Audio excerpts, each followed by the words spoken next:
마가복음 11장 13절입니다. 개역성경입니다. 멀리서 ip삭이 있는 한 무화과 나무를 보시고 혹 그 나무에 무엇이 있을까 하여 가셨더니 가서 보신즉 ip삭이 외에 아무것도 없더라.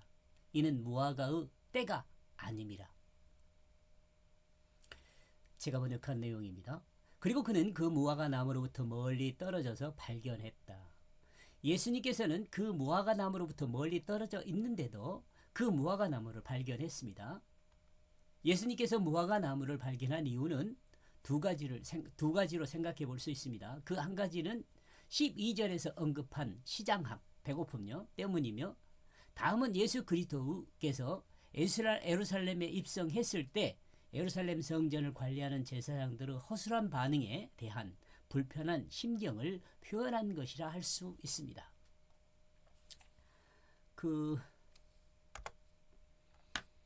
여기서 멀리 떨어져 밑에가 확인해. 멀리 떨어져 있어도 분명하게 확인할 수 있는 장소가 하나님의 약속한 성막에 정리가 돼 있네요. 성막이며 성전이요.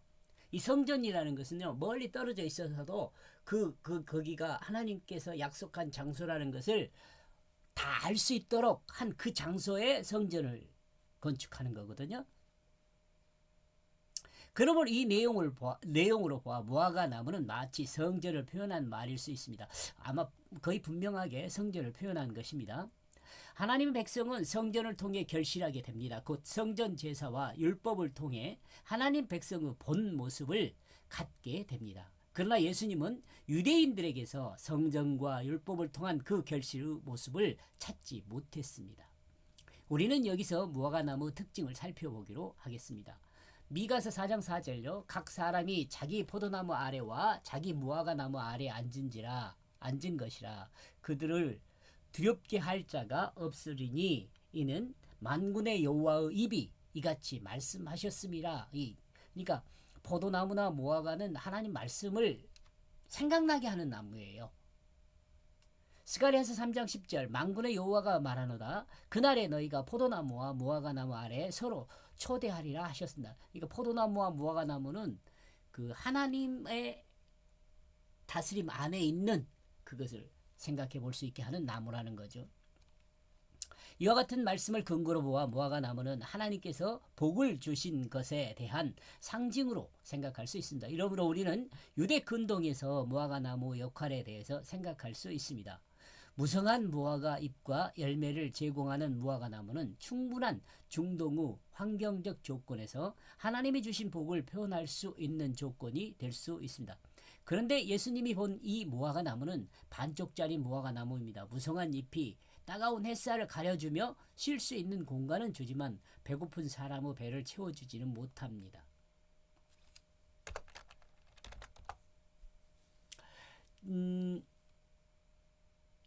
햇살이죠.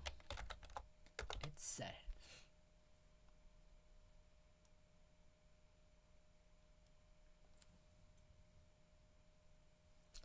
앞에 설명에서 무화과 나무는 성전을 계시하는 단어로 사용된 것으로 생각했습니다. 하나님 백성, 특히 구약 백성은 성전을 통해 하나님의 은혜를 누려야 했습니다. 그러죠? 하나님의 은혜요? 은혜는 두 가지라고 그랬어요. 자주 이야기합니다만은 구원과 구원받는 백성의 삶. 이걸 은혜라 그래요. 그런데 하나님의 은혜를 누리기보다는 하나님의 뜻을 오해하고 하나님의 뜻을 인간의 지식과 뜻으로 굴절시켜 사탄이 행하는 그 일을 행함으로 하나님의 백성에게 원하는 결실을 하지 못하고 있음을 드러낸다고 볼 수 있습니다. 이런 점에서 예수님께서 시장했다는 표현을 사용하고 있다고 볼 수 있습니다.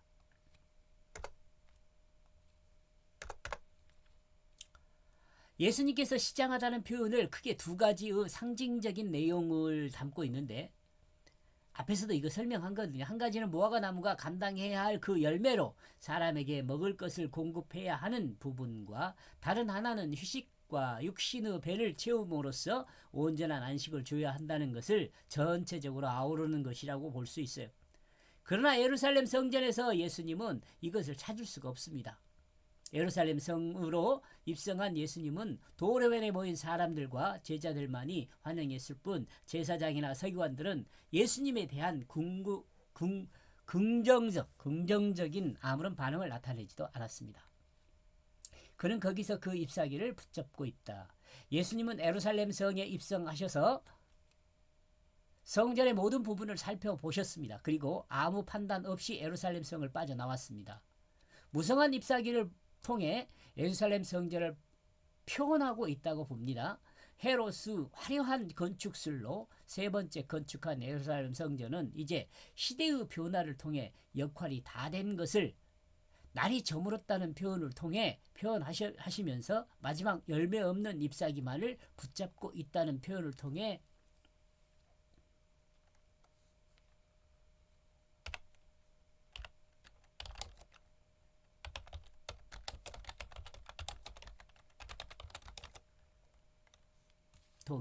하나님이라 그러네.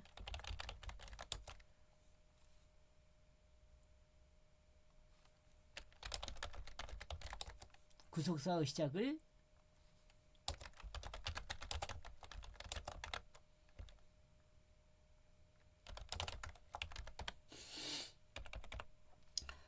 구속사의 시작을 볼 수 있는데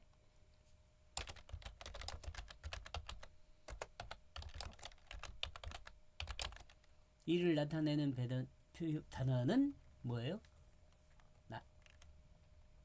베다니.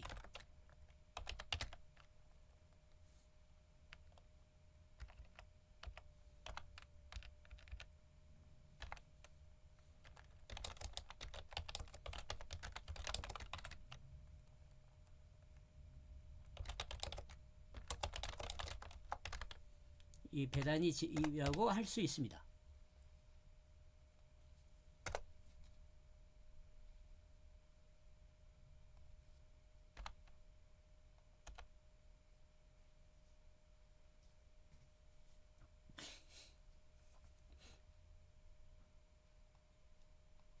푸른 열매 그러면은 12zet도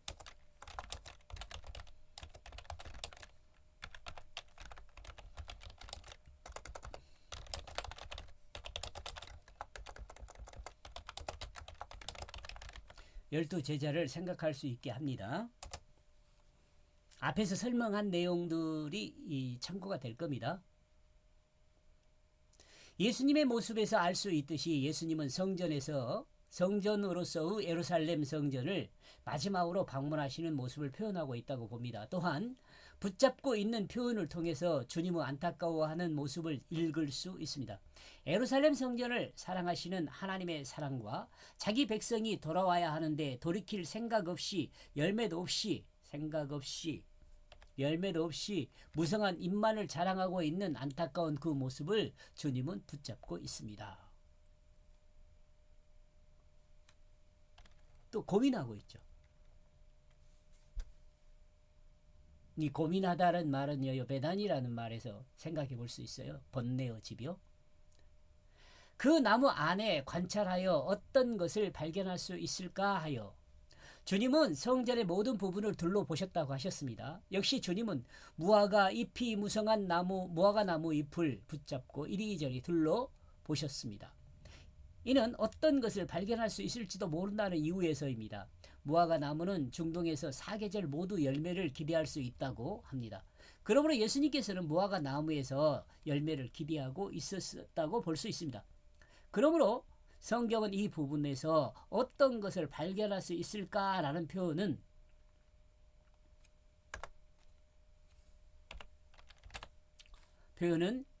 예수님께서 열매를 기대하고 혹시나 하는 마음에서 무화과 나무 잎을 붙잡고 살펴보고 있었음을 드러냅니다. 이렇게 볼 때 예수님은 예루살렘 성전에 입성하셨을 때 그 마음은 혹시나 하는 마음으로 열매를 기대하고 있었다고 볼 수 있습니다.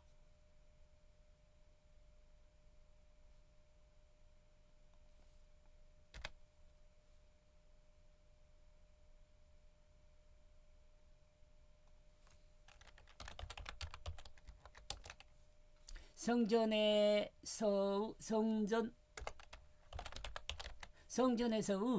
그 열매를 기대하고 있었다고 볼 수 있다. 즉 열매를 발견하면 하는 소망을 가지고 했으면 하는 소망을 가지고 예루살렘 성전에 입성하셨던 것입니다. 그러나 하나님이 소돔과 고모라를 멸망시킬 때 의인 한 명이 없었던 것과 같이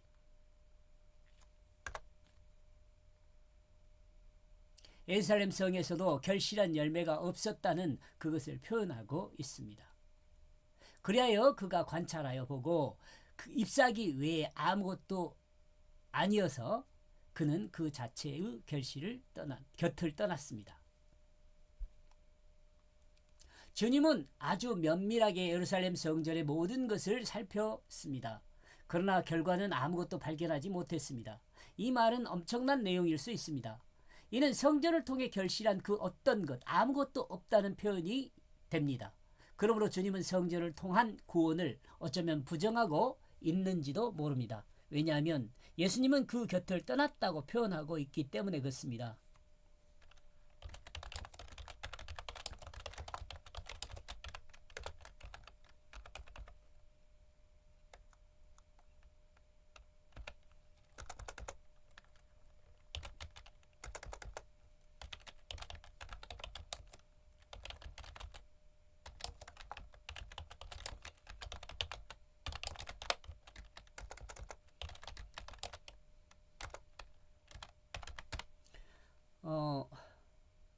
이는 성전의 말씀으로 임재한 하나님이 떠났다는 것을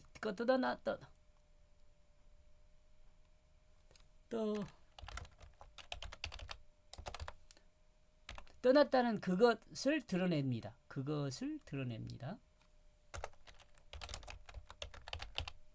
떠났다는 그것을 드러납니다.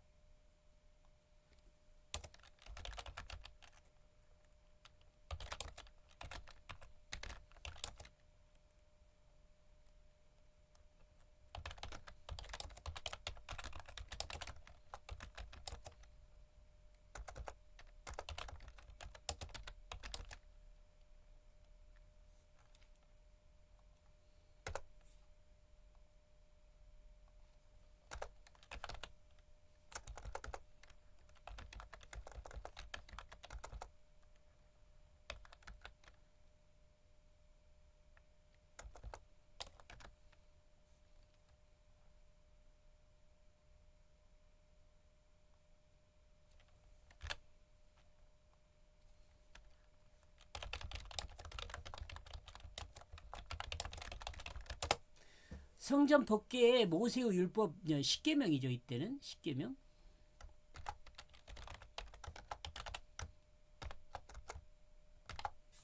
십계명이 있었어도 하나님 말씀은 떠났습니다. 이는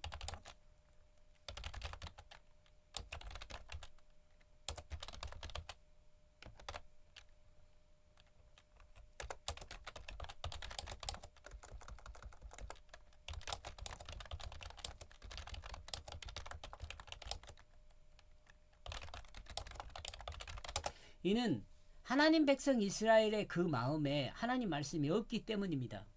이건 예수님이 확인한 거죠. 잎사귀만 무성할 뿐 결실이 없는 무화과 나무, 상징적으로 화려하게 장식되어 정말 거룩하게 보이기도 한 예루살렘 성전. 그러나 하나님이 보내신 하나님의 아들도 몰라보는 제사장들과 서기관들, 주님께서 행하신 모든 모습을 통해 주님이 예루살렘 성전을 둘러보시고 예루살렘을 어떤 목적을 가지고 살펴보았으며 또한 어떤 판단을 내렸는지 무화과 나무를 통해 설명해 주고 있다고 볼 수 있습니다. 문장이 좀 이상하니까. 그러나 하나님이 보내신 하나님 아들도 몰라보는 제사장과 서기관들. 너무 길어서 좀 자릅시다. 드리다. 그리고 주님께서 행하신 모습을 통해 주님이 예루살렘 성전을 돌아보시고 예루살렘을 어떤 목적을 가지고 살펴보셨으며 보셨을까?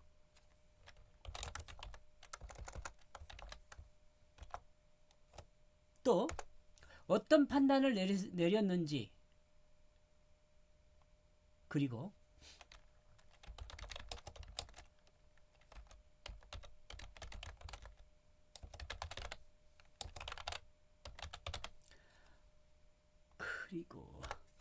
그리고 이 살피심을 통해 주님이 어떤 판단을 내렸는지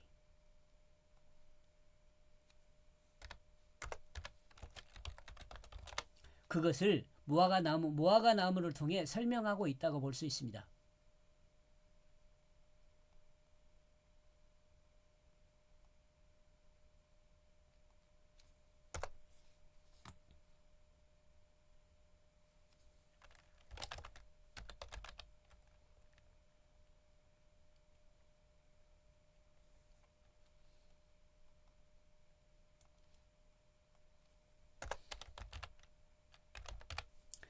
그 판단을 무화과나무를 통해 설명하고 있다고 볼 수 있습니다.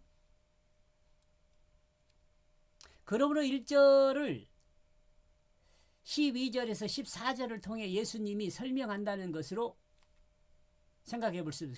볼 수 있습니다.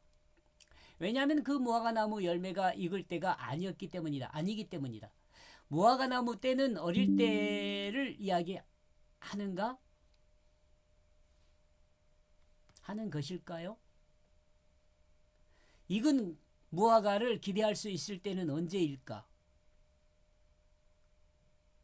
무화의 때가 지났다는 말인가?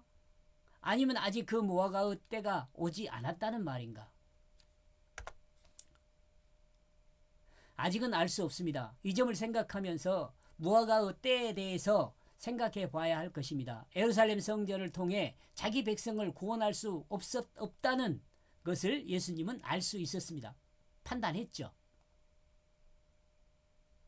그러나 예수님은 예루살렘 성전을 방문하면서 혹시나 하는 기대로 방문하였습니다. 그러나 주님이 살펴본 결론은 역시나 그 결실은 아무것도 없었습니다. 성전을 통한 시대는 주님을 상징적으로 표현한 그림자적 시대이기 때문에 결실한다는 것은 있을 수 없는 것이었습니다. 율법을 통해 죄를 알고 성전 제사를 통해 죄 사함을 받아야 했습니다. 그러나 성전 제사는 하나 의식이었을 뿐 그들의 마음을 하나님께 돌리지 않았습니다. 그들의 그 마음을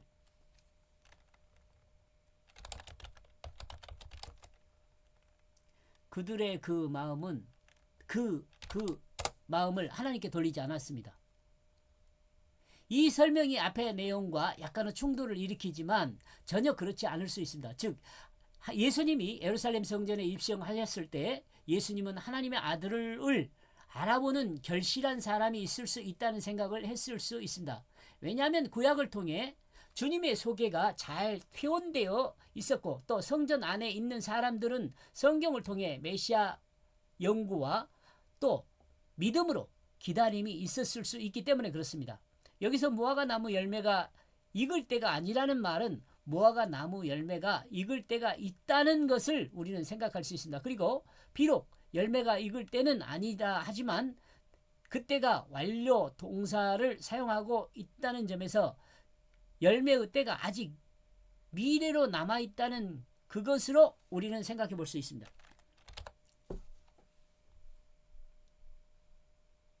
미완료니까요. 네. 조금 여러분 이런 내용들은 좀 원문을 좀 살펴서 알아야 하는데 안 알아도 제가 여러분한테 거짓말하지 않습니다. 그래서 13절의 내용이 좀 많죠. 그리고 그는 그 무화과나무로부터 멀리 떨어져서 발견했다. 그는 가서 그 잎사귀를 붙잡고 있다. 그 나무 안에서 관찰하여 어떤 것을 발견할 수 있을까 하여 그리하여 그가 관찰하여 보고 잎사귀 외에 아무것도 아니어서 그는 그 자체의 곁을 떠났다. 왜냐하면 그 무화과나무의 열매가 익을 때가 아니었기 때문이다. 무화과나무의 잎사귀는 무성하나 열매는 없다. 열매가 익을 때가 아니다. 무화과나무에서 열매를 찾아본 적이 있는 사람은 이런 말씀이 이해가 갈 겁니다. 무화과나무가 좀 제법 크잖아요. 여기까지 보겠습니다. 고맙습니다.